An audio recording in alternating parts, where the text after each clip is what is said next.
এই আজকের অ্যারেস্ট এবং আইনি প্রক্রিয়ার ভিতরে যে তারা ঢুকলো, এটাই হচ্ছে অন্যদের জন্য একটা মেসেজ।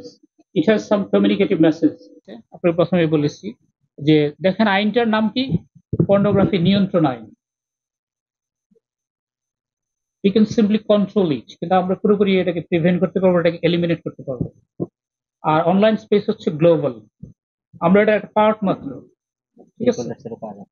সো আমরা চেষ্টা করবো আমাদের দিক থেকে আমাদের সোসাইটির যে ইনটেক্ট ভ্যালিউস সেটাকে আপহোল্ড করার জন্য সিআইডির উপরে যে পবিত্র দায়িত্ব সেটাই আমরা পালন করার চেষ্টা করি। হ্যাঁ, ওই যেটা বললাম, আমরা সকল অপরাধ কি দুনিয়ার সব পুলিশ ডিটেক্ট করতে পারে না।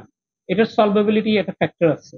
অর্থাৎ আমি এটা নিয়ে কখন আপনার সামনে আসবো, আজকে কেন আপনাদের সামনে আসছি, কারণ আমার সাবস্টেন্সিয়াল সাকসেস আছে, আমি অ্যারেস্ট করতে পারছি এবং তাকে একটা ক্রাইমের সাথে লিঙ্ক করতে পারছি। এর আগে হয়তো আমি দেখলাম ক্রাইমটা কিন্তু প্রপারলি আইডেন্টিফাই করতে পারি নাই, বা আমার কাছে যে এভিডেন্স ছিল that was not good enough.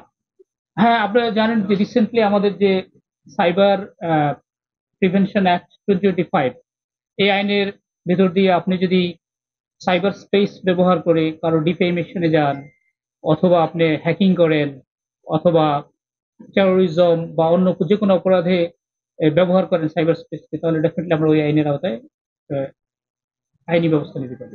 এটা হচ্ছে আমাদের সাইবার পুলিশ সেন্টারে সাইবার মনিটরিং সেল আছে একটা, তারা অনেক সেন্সিটিভ ইস্যু মনিটর করে থাকে। তো রিসেন্ট নিউজ নামে একটা নিউজ পোর্টাল থেকে এরকম সংবাদ পাওয়া গেল যে বাংলাদেশের কাপল এরা পর্নোগ্রাফিতে ভিউইং এর দিক থেকে অনেক টপ র্যাঙ্কিং এ উঠে আসছে। এবং তো এইটা সূত্র ধরেই আমাদের এই এলআইসি এবং সিপিসি টিম অ্যানালাইসিস করা শুরু করে এবং পরে তারা তাদেরকে আইডেন্টিফাই করতে সক্ষম হয়, বান্দরবনে গিয়ে অ্যারেস্ট করে। এটা পর্নোগ্রাফি নিয়ন্ত্রণ আইন 2012, এই আইনের সেকশন 8 মামলা করা হয়েছে এবং এই অপরাধটা হচ্ছে আমলযোগ্য এবং নন বেইলেবল অপরাধ। এই আজকের অ্যারেস্ট এবং আইনি প্রক্রিয়ার ভিতরে যে তারা ঢুকলো, এটাই হচ্ছে অন্যদের জন্য একটা message. It has some communicative message. আর যেটা আপনি বললেন যে অন্য যাদেরকে উদ্বুদ্ধ করা হয়েছে তাদের অনেক কিছুটা ইনফরমেশন আমাদের কাছে আছে, তদন্তের স্বার্থে এখন আমরা সেটা ডিসক্লোজ করছি না। তাদের সাথে আরো এনহ্যান্সড ইন্টারোগেশনের পরে ইন ডিটেলস যখন আমরা জানবো, দেন পরবর্তীতে তাদেরকে যারা যারা অপরাধের সাথে সম্পৃক্ত আছে বলে মনে হবে আমাদের কাছে, তাদের আইনের আওতায় নিয়ে আসা হবে। এগুলো আমাদের এরিয়া থেকে ডিলিট এবং এগুলোকে ডিফাঙ্ক্ট করার জন্য, মানে আমাদের এখান থেকে যাতে সহজে আমরা দেখতে না পাই, এই ব্যবস্থার জন্য আমরা চিঠি লিখবো সংশ্লিষ্ট অর্গানাইজেশন।